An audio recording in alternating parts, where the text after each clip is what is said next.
Guru kehidupan itu wujud nyatanya. Jadi bukan kepada orangnya secara spesifik bentuknya, tapi lebih kepada ini adalah kehadiran nyata darinya.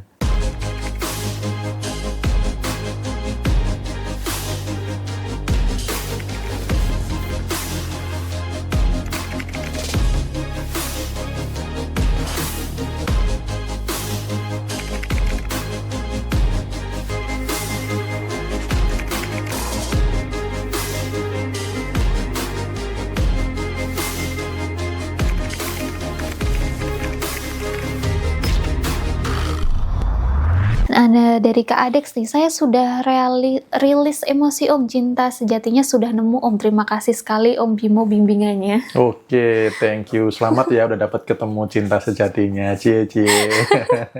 Ini kayaknya saya juga harus ikut bimbingannya Mas Bimo ya? Iyalah, wajib nih. Oke.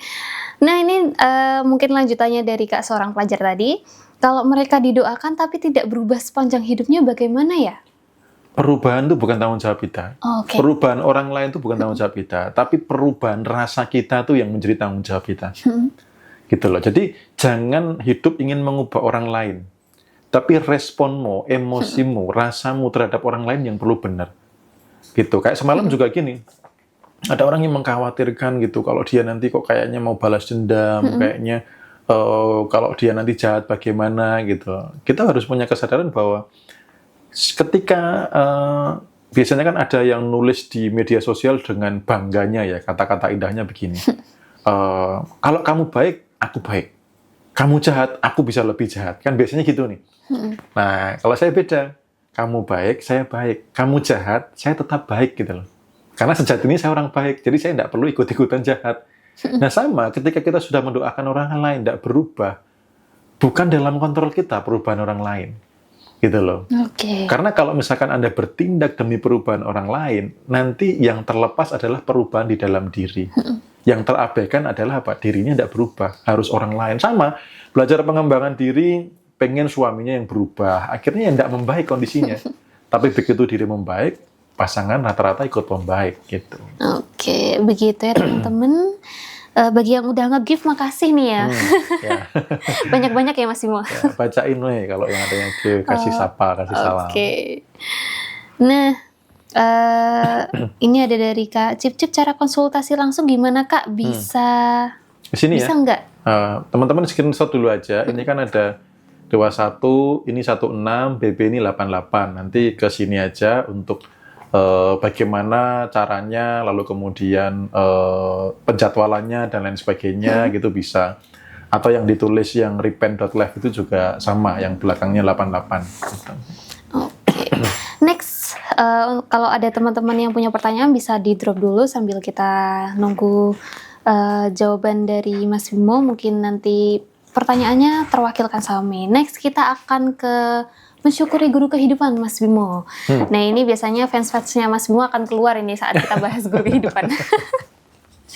Mas Bimo, kenapa penting sekali mensyukuri peran-peran orang yang membantu kita bangkit meskipun orangnya itu hadirnya cuma sebentar, Mas Bimo? Iya, mensyukuri guru kehidupan. Guru kehidupan ini bukan hanya sekedar guru kehidupan, teman-teman. Datangnya mungkin sesaat, mungkin hanya satu kalimat gitu. Saya juga punya guru kehidupan yang ya sekarang saling belajar gitu ya, yang membuat saya akhirnya bisa masuk dalam kelimpahan gitu.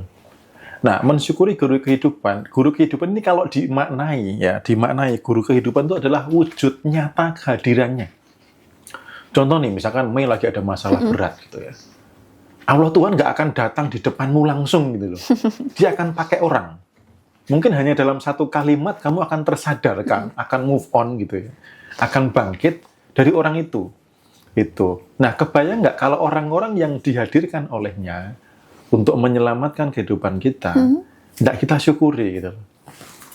Padahal kalau disyukuri itu akan ditambahkan. Ketika kita mensyukuri guru kehidupan, Anda akan semakin banyak dipertemukan oleh orang yang membimbing Anda. Begitu Anda abaikan, Anda tidak anggap, ya sudah. Sesuatu yang tidak disyukuri tidak ditambahkan gitu loh. Jadi kesadarannya adalah seperti quote akhir di buku Repent ini bahwa guru kehidupan adalah wujud nyata dari kehadirannya. Itu. Oke, begitu. Nah, bagaimana rasa misalnya Mas Bimo, kita lupa tentang guru-guru kehidupan kita, bagaimana caranya kita mengingat lagi, terus bagaimana cara kita berterima kasih kepada mereka, Mas? Ya, sebenarnya detailnya sudah ada di buku. Berterima kasih kalau misalkan masih ada, bisa dihubungi dan sebagainya itu bisa ya, by online gitu bisa. Kalau enggak minimal didoakan. Oke. Minimal bersyukur bahwa Allah Tuhan sudah menghadirkan dia gitu ya sebagai guru kehidupan gitu, sudah dihadirkan sehingga saya bisa berdampak luar biasa dalam kehidupan saya. Dengan seperti itu sebenarnya sudah cukup gitu loh. Tapi kalau terdorong untuk misalkan mau ketemu kah, mau telepon kah, mau ngasih oleh-oleh kah gitu ya silahkan, tinggal nyamannya gimana sih. Yang penting Anda minimal ada rasa syukur bahwa guru kehidupan itu wujud nyatanya. Jadi bukan kepada orangnya secara spesifik bentuknya, tapi lebih kepada ini adalah kehadiran nyata darinya yang berwujud melalui orang ini yang menyelamatkan hidup saya kayak gitu. Oke, nah bagi teman-teman nanti yang mau telepon Mas Bimo after live ini ya. Oke, lanjut. Berarti kalau kita menghargai guru kehidupan, berterima kasih kepadanya, kita sama dengan membuka pintu kelimpahan kita sendiri ya Mas Bimo. Betul, sangat betul. Karena ketika kita mensyukuri guru kehidupan, next-nya kan kita akan dihadirkan lagi. Nah, guru kehidupan tidak selalu yang guru-guru ilmu kesadaran. Bisa jadi ilmu bisnis, bisa jadi partner kerjasama. Gitu loh, sehingga itu mensupport kita untuk apa? Mengalami juga kebangkitan secara finansial. Jadi nggak melulu hanya spiritual saja dapatnya. Dan saya sudah ngalamin banyak hal ya, orang-orang yang menjadi partner, yang belajar bareng, yang menjadi guru di di bidang finansial itu juga luar biasa gitu. Oke, gitu. Nah, gimana kalau guru kehidupan itu malah kadang itu pernah nyakitin kita Mas Bimo, tapi bikin perubahan dalam hidup. Itu apakah bisa dia yang nyakitin kita itu bisa kita sebut sebagai guru kehidupan? Ya, jadi fokusnya jangan ke yang sakitnya sih. Oh. Gitu loh, karena kesempurnaan hanya miliknya gitu ya. Mungkin orang itu sedang khilaf, mungkin dia sedang tidak bahagia. Jadi yang perlu diperhatikan adalah momennya. Ya, kalau melihat orang itu sifat yang tidak baiknya, tidak usah perlu dicerna semuanya gitu. Mungkin dia lagi tidak bahagia sehingga keluar kata-kata sakit. Mungkin ada masalah di belakang yang dia belum bisa kelola sehingga ini, atau saya sendiri yang sedang menariknya untuk melakukan atau membuat kata luka, atau saya yang kurang ajar misalnya gitu ya. Jadi fokusnya adalah hal yang bisa disyukuri. Itulah hal yang baik saja. Saya semua guru itu ada yang baiknya 90%, ada yang 99%, ada yang baiknya cuma 50% gitu ya. Selepas itu tidak baik, yang saya ambil yang baik-baik aja. Nggak semuanya diterima saklek gitu. Wah, guru saya kok ini ya, punya simpenan gitu. Berarti saya juga punya simpenan. Nah, itu yang nggak oke gitu. Kayak contoh misalkan saya mengidolakan Cristiano Ronaldo gitu ya. Ya berarti apa? Dermawannya, kemudian enjoy-nya dalam melakukan sesuatu ditiru. Tapi dia yang sudah punya anak belum menikah nggak usah ditiru gitu loh.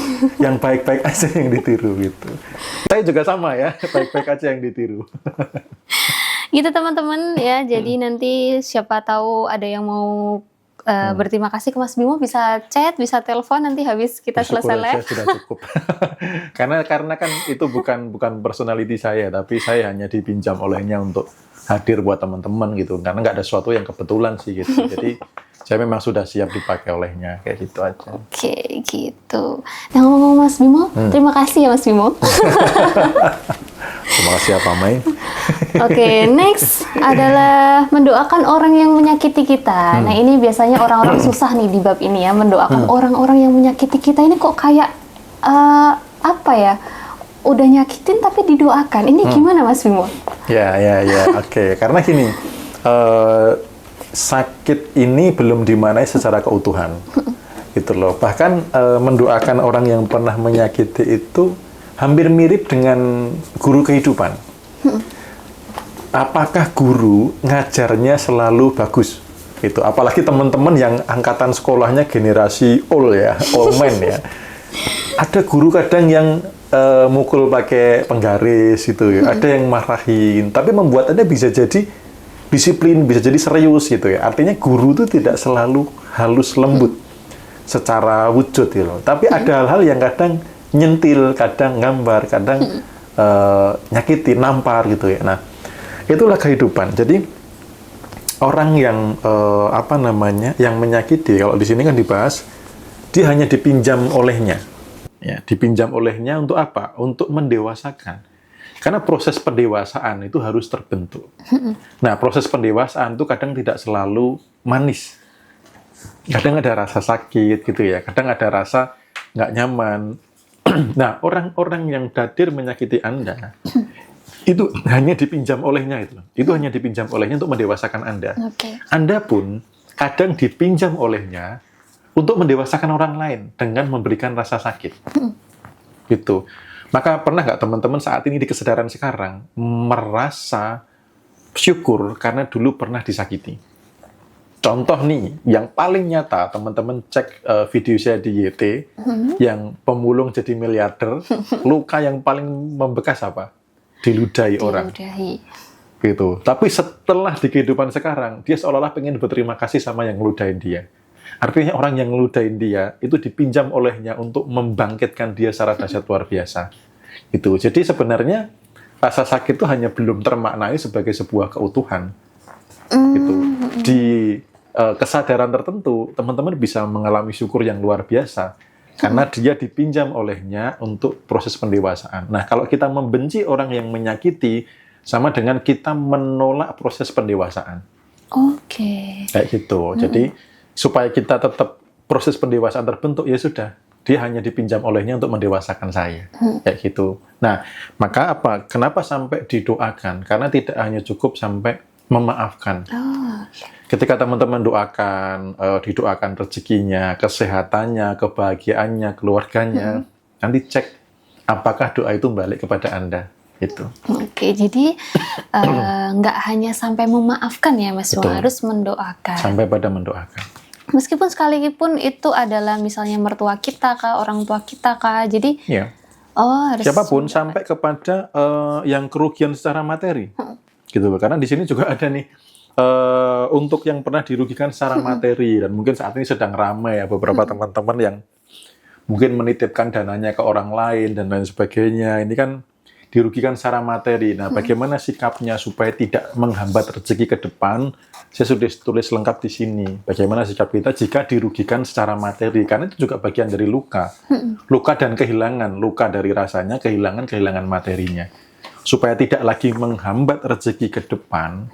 Bagaimana? Jadi bukan kepada supaya uangnya kembali. Karena kembalinya bisa jadi tidak dari orang itu. Bisa jadi dari pintu yang lain. Tapi bagaimana supaya tidak terjebak gara-gara dirugikan secara materi, hidup ke depannya berkekurangan terus-terusan. Kayak gitu. Bagaimana untuk bangkit setelah dirugikan bisa masih dalam hidup kelimpahan gitu. Oke. Nah, memaafkan dan mendoakannya ini harus dari hati ya Mas, bukan hanya formalitas karena aku pengen kaya nih. Kalau formalitas saja kan Allah Maha tahu dan Maha menyelidiki hati nurani ya kan. Tuhan Maha tahu gitu loh. Jadi ini mah formalitas buat nyokok doang kan gitu. Oke, kita ke pertanyaan teman kita yang ada di TikTok dulu dari Kak Eli Army. Mau tanya Om Bimo, katanya apa yang kita kejar di luar semuanya sudah ada di dalam. Terus gimana caranya? Betul, semua sudah di dalam. Jadi di dalam diri ada kecerdasan yang tiada batas. Di dalam diri itu ada medan kuantum, segala potensi realita itu semuanya ada. Nah, bagaimana supaya ke dalam? Pondasi utama cara masuknya adalah ketenangan. Itu. Jadi kamu tenang dulu. Kalau ada sesuatu tidak fokus keluar, maka fokus ke dalam. Karena semua udah ada di dalam.